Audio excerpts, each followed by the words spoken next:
Nav bērnu dārgi. Tas nozīmē atkal telpu pārkārtošana, jaunu resursu iegādāšana, kas ir atkal tāds mirkļa mēģinājums. Jo visi tie, kas skolā strādāja iepriekšējā periodā, kad 6-gadīgi nāca skolā, kas skolās tika iekārtotas?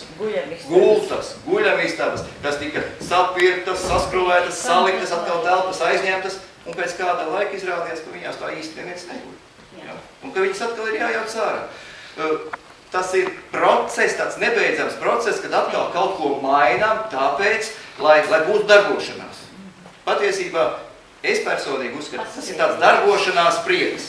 Un kaut arī liela daļa speciālistu pret to tā kā iebilst, tā ideja ir dzīva un viņa turpina virzīties uz priekšu. Un es esmu saskāries ar šo parādību. Ja tas akmens ir sācis ripot, tad viens cilvēks var nostāties viņam pretī, un tas akmenis neapstāsies.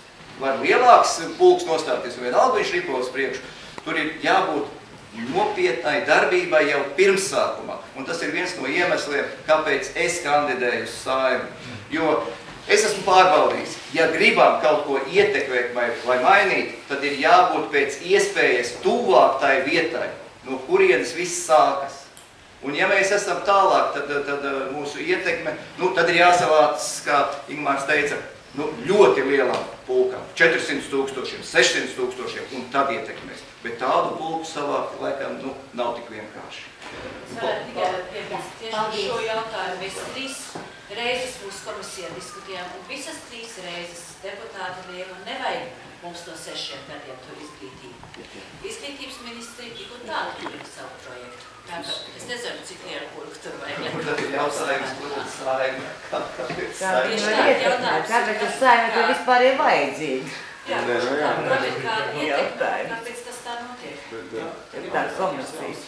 Tā, principā, mēs pa visu esam runājuši, bet mēs vēl neesam runājuši par vienu ļoti svarīgu tēmu. Ja? Neviens vārdiņš vēl nav teikts. Jūsu redzējums veselības, medicīnas aprūpē, ja, kas mums visiem, te man liekas, ka, principā, ja kuram ir, kā teikt, šāda veida problēmas, ja, kāds ir jūsu redzējums?